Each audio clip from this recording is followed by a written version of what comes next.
Dear Kay, do you remember the way Gregory used to laugh when he thought he was alone? Like something funny was happening, but only he could see it.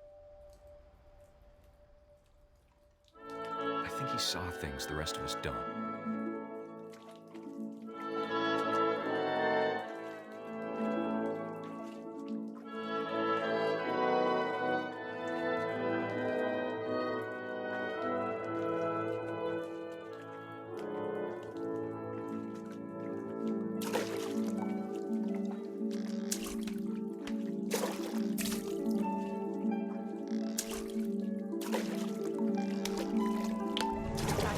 Gregory, it's time to... Hold on, sweetie. Hello? Sam, I told you I don't want to talk right now. I wonder what he saw. What his world was like.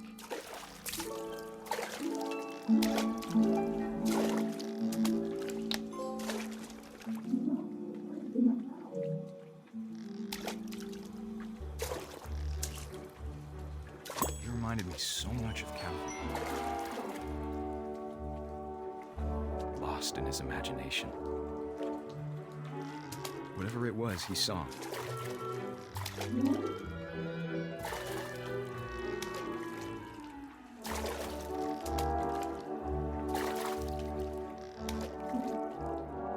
It sure made him happy.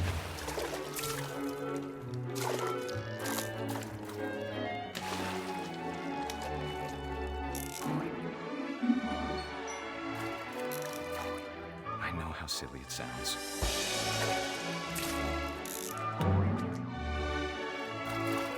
That I worried about a baby being too happy. But I could feel him slipping away. Sorry about that, Gregory. I know you did everything you could. Maybe if I hadn't called that night. I wish he could have told us. No, I don't want to. About the world he saw.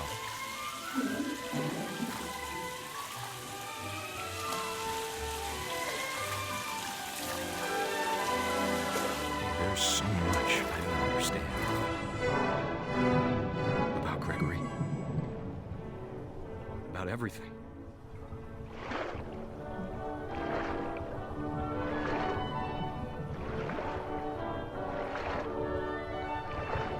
Know what happened wasn't your fault.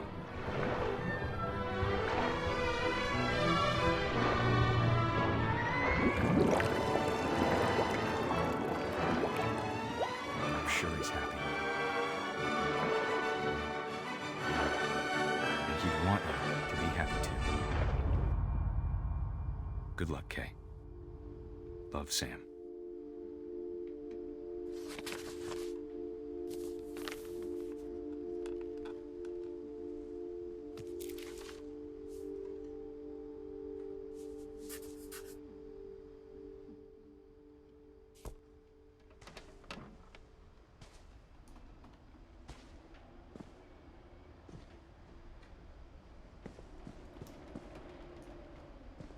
I can't imagine my mom ever writing poetry, and yet...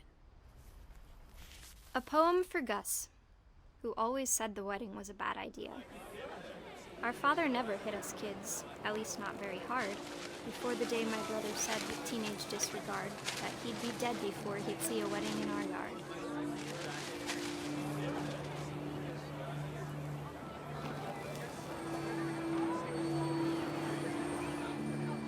My father made him come, of course, but Gus stood far apart, just flew his kite and bottled up the storm inside his heart.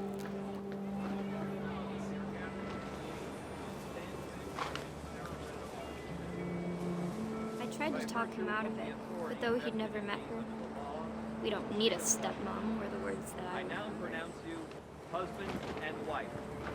You may kiss the bride.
When the time for photos came, Dad ordered him to come here. But Gus declined, and as a sign held up his middle finger.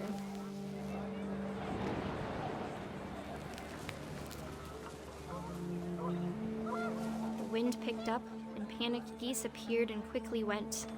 But all the humans did that day was go inside the tent.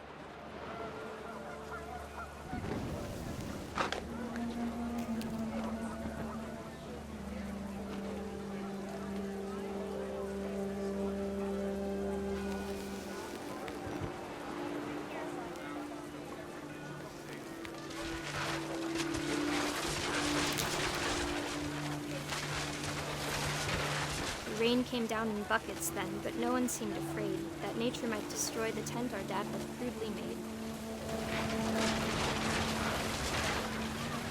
The thunder sounded much too close and full of angry power. But all my father said to this was, "Make the music louder."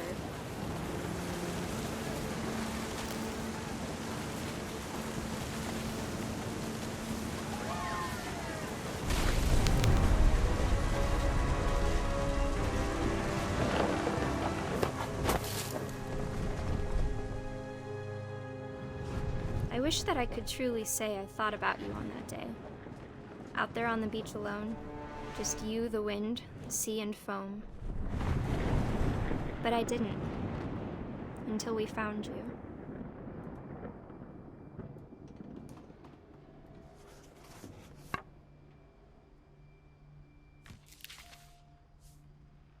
She never talked about him, but Mom told me once if I was a boy, they were going to name me Gus.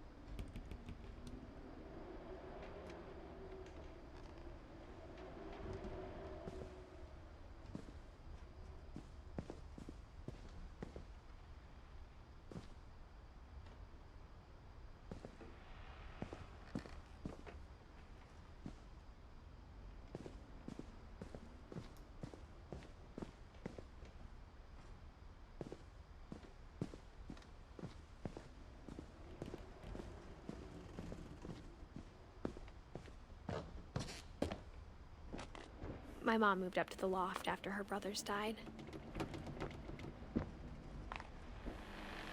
At the time, it was as far away as she could get.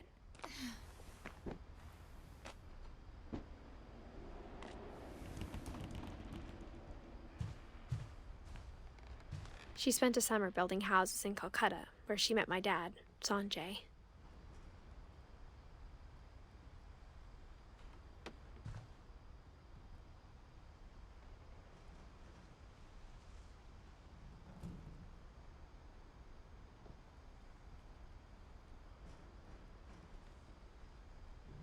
My mom moved to India a week after graduation and got a job teaching English.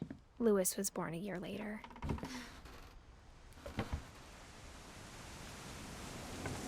When my dad died, I don't think Mom knew where else to go.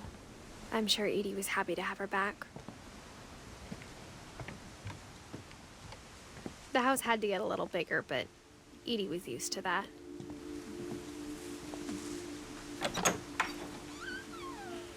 And for a while, things were good. Almost normal, but it didn't last.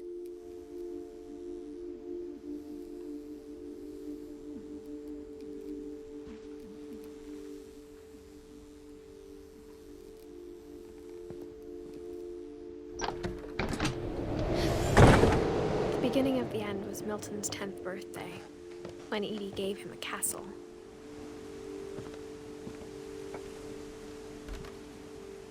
After Milton disappeared, the only thing he left behind was a room full of paintings.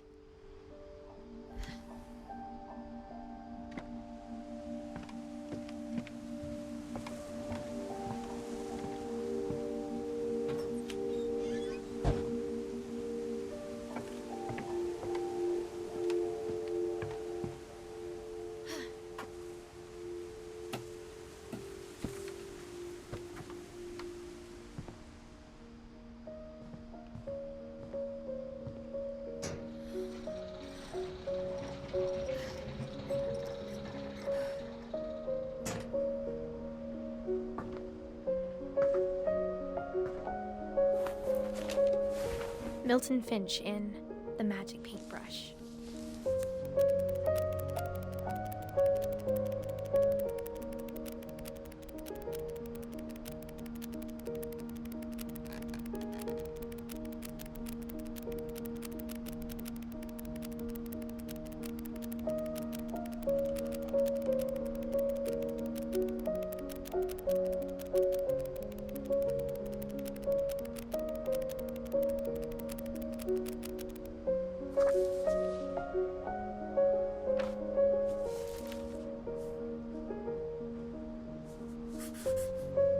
I was 4 when Milton disappeared.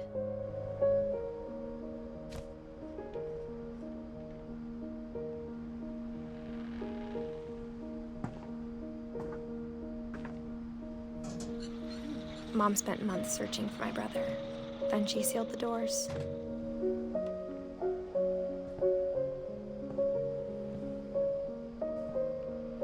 Whatever Milton had found in the house, Mom didn't want it getting out.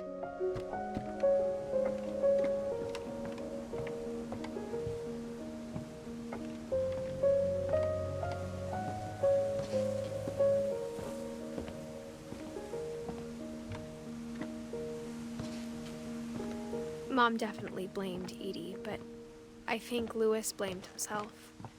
After he graduated, he just spent more and more time in his room, until Mom got him a job at the cannery.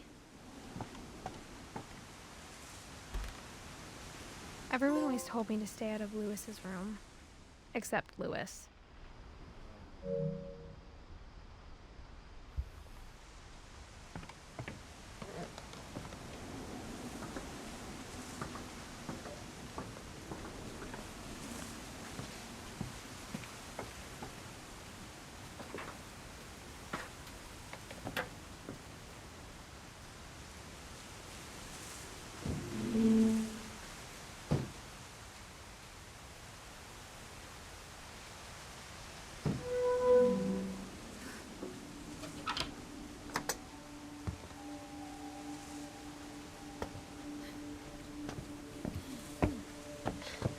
Lewis's room smelled very, very familiar.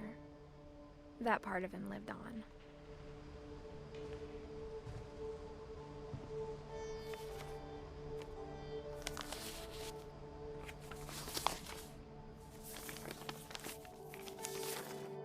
Dear Mrs. Finch, as Lewis's psychiatrist, I can understand your desire for an explanation.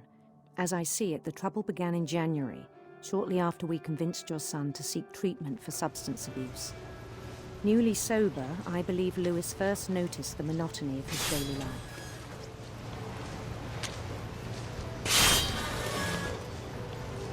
He kept working at the cannery. But he withdrew part of himself. In our sessions, I saw the same behavior. His mind began to wander. I asked him to describe it. He said he started small,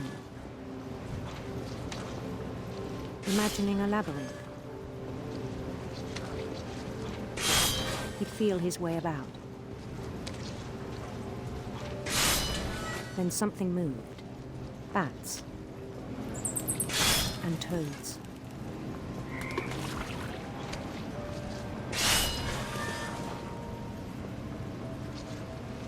And things that have not names.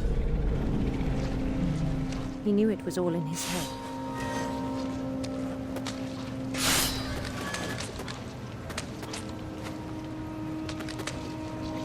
But he took it very seriously. I had hoped he'd find himself.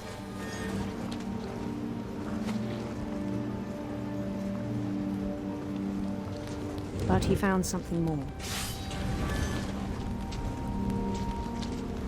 I worried about him then. Daydreaming at the cannery. I spoke with his boss. But he said Lewis had become a model employee. Methodical, tireless, focused. Like a whole new Lewis. So I let him go on.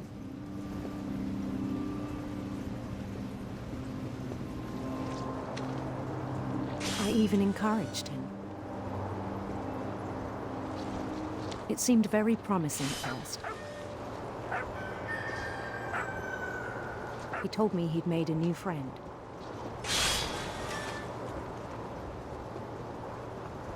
On the edge of a city he named Lewis Topia. He built the city up slowly, brick by brick. Then he made musicians.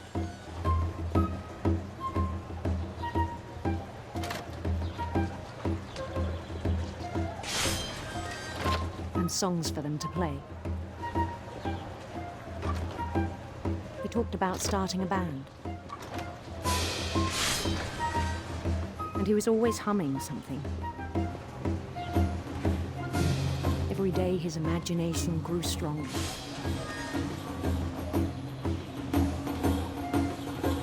He no longer spoke at the cannery. But his chopping was as reliable as ever. Then one day it struck him that all the cheering crowds, even the stones under his feet, were all in his imagination. So he could do whatever he wished.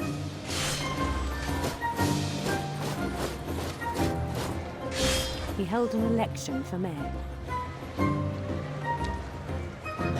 And he won.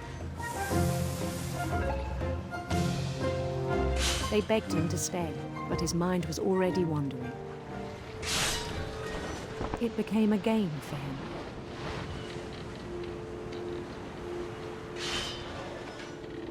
He'd conquer a city, then immediately push on. New Louisville.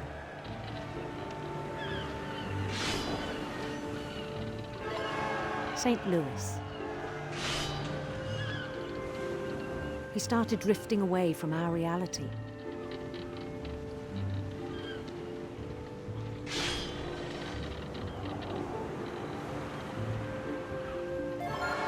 Minneapolis, until one day he forgot to go home from the cannery. Even as his mother pleaded with him, part of Louis kept sailing on.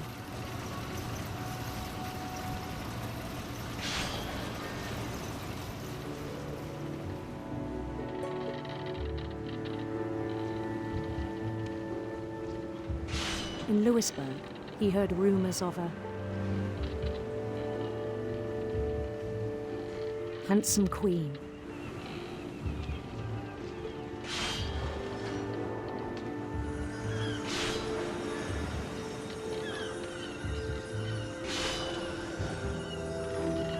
The queen was on her own quest for sinister serpents.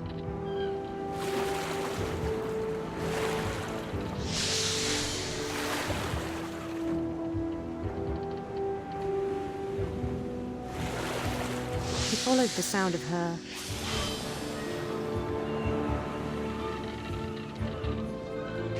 electric sitar.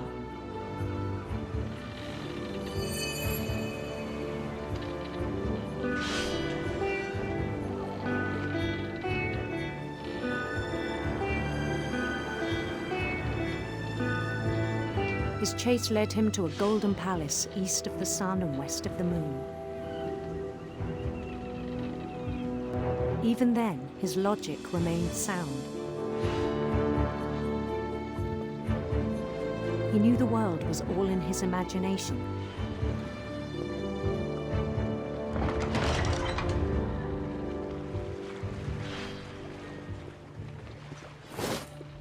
But he was so proud of having created it.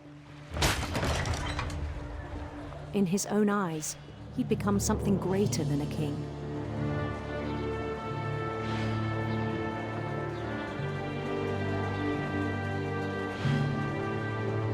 For someone who'd never known success in the real world, I think it was overwhelming.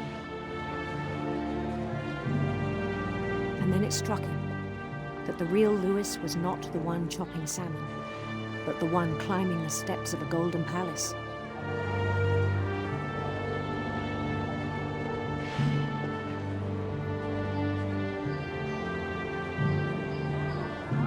imagination is as real as my body, he told me.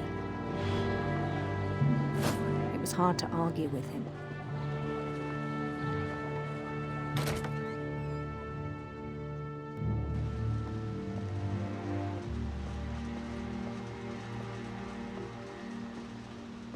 He began to forget the world we know.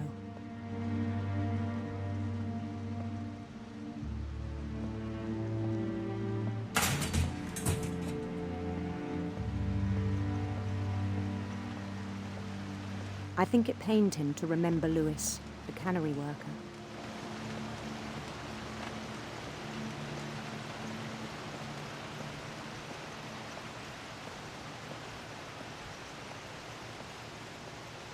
He began to despise the man with a royal contempt.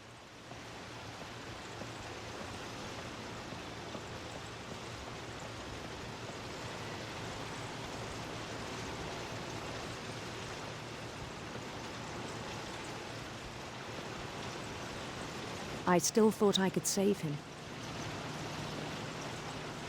Even after he said he was being crowned king over all the lands of wonder. The palace would be packed with his companions.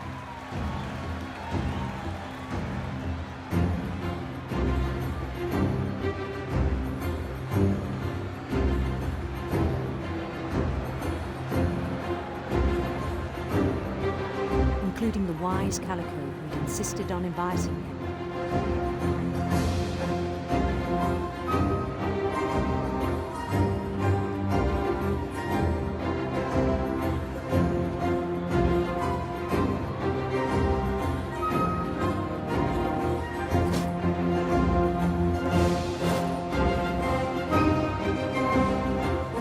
His queen waited, holding his crown.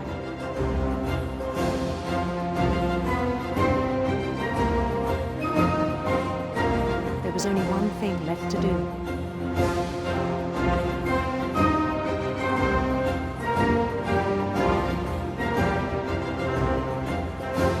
Bend down his head.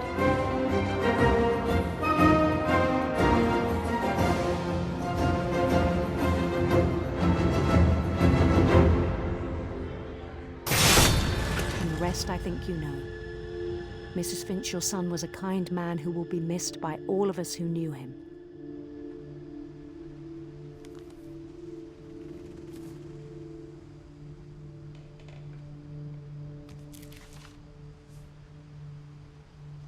My brother was really cool. I wish you could have met him.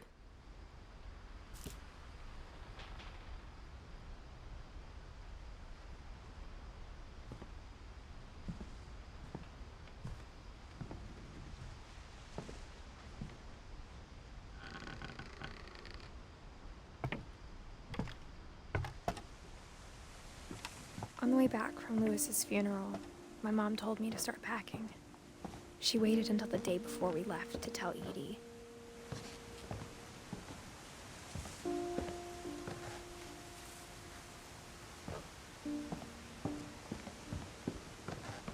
I'm not sure if she wanted to make it easier or harder.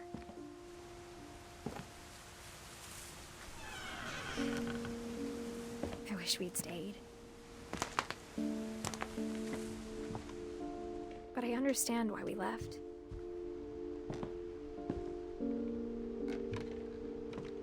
What happened that night had been coming for a long time. Maybe it should have come sooner.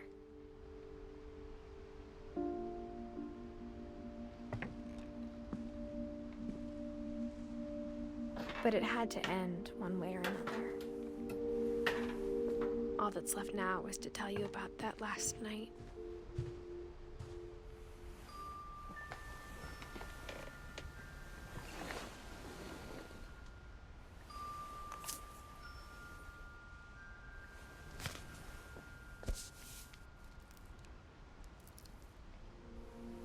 That whole last day, Edie just watched us pack and didn't say a word.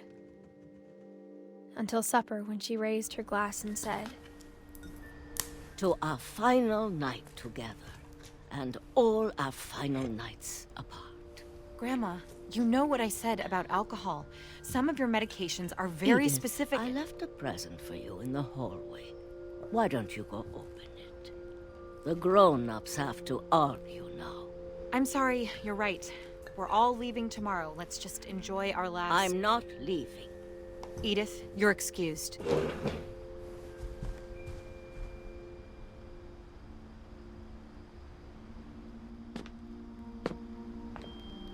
The power had been shut off that morning, but Edie always had plenty of candles. When my mom sealed the library, I don't think she knew about the other entrance, or that Edie had a key to it.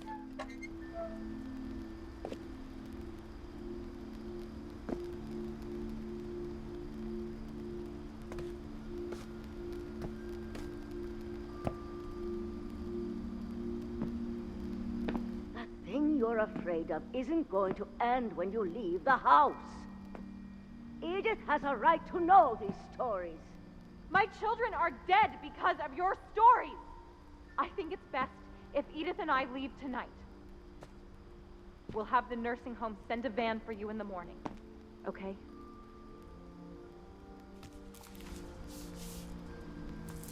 Dear Edith, there's so many stories I wish I could tell you, but there's only time for one. This is about what happened on the night you were born. That night, the tide went way, way out. It was the first and last time I ever saw the old house aground. There'd been an earthquake out in the middle of the ocean. They called it the lowest tide in 1,000 years. God, it smelled awful. You know, I've seen that house every day of my life.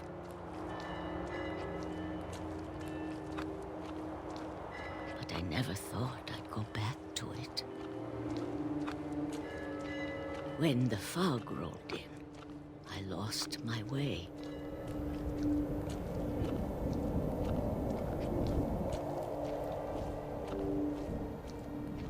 I got turned around.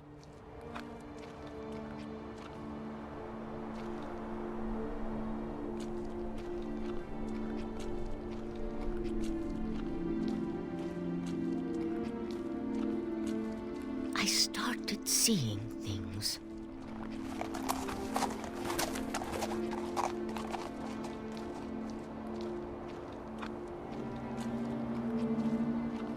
Things I'd forgotten had ever existed.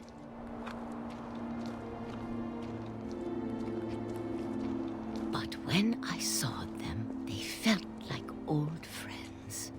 That night, a lot of things came back to me. Or maybe I came back to them.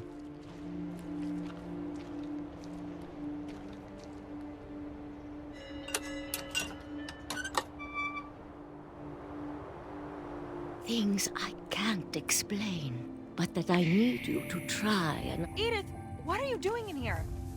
It's mine. Edith! Mom, you're gonna rip it! Let go! I kicked and screamed, but Mom dragged me to the car. I never saw Great-Grandma Edie again. The next morning, the van came to pick her up, but she was already gone.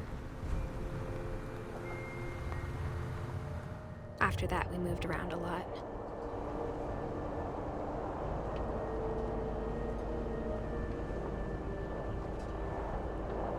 We both tried to make the best of it.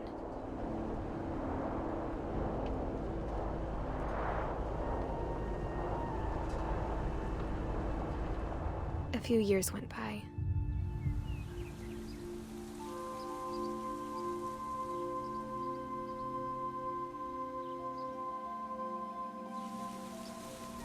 My mom didn't like to talk about it, but she started getting sick a lot. The rest happened pretty quickly.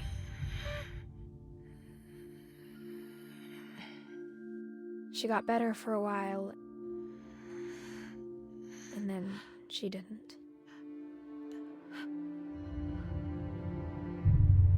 And then I was alone.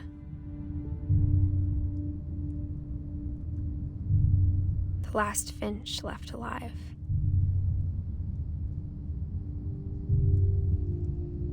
Until I found out about you.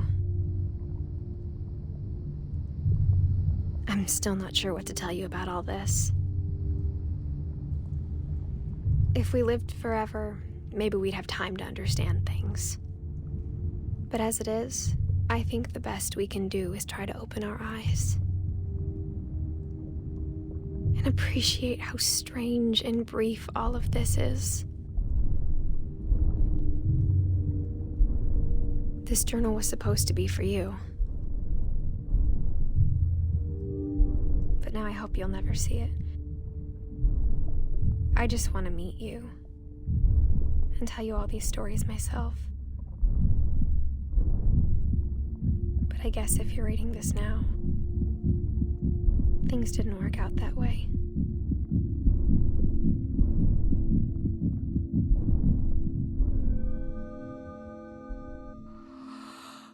This is where your story begins. I'm sorry I won't be there to see it. It's a lot to ask, but I don't want you to be sad that I'm gone. I want you to be amazed that any of us ever had a chance to be here at all. Good luck.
I knew Grandpa Sam had a twin,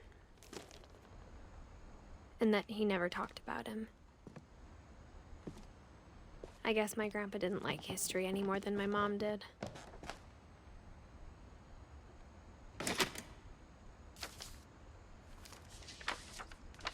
How I Want to Remember My Brother by Sam Finch.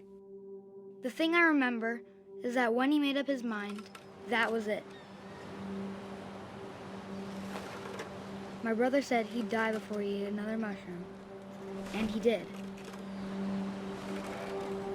At Barbara's funeral, we swore we'd never be afraid again, and he wasn't. I think Calvin always wanted to fly.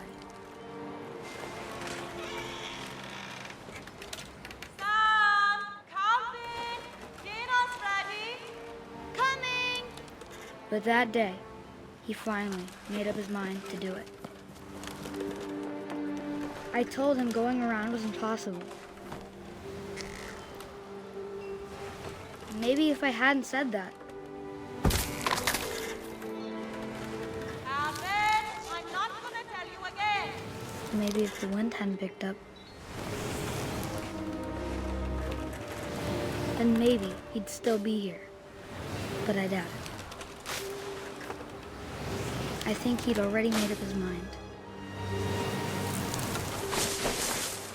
That's what I want to remember about my brother.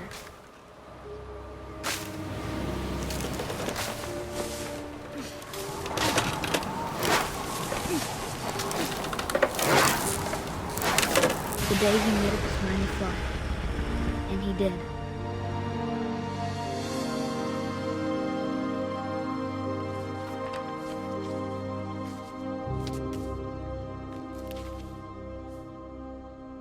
Calvin's story felt strangely familiar. When I was younger, I remember trying to do the exact same thing.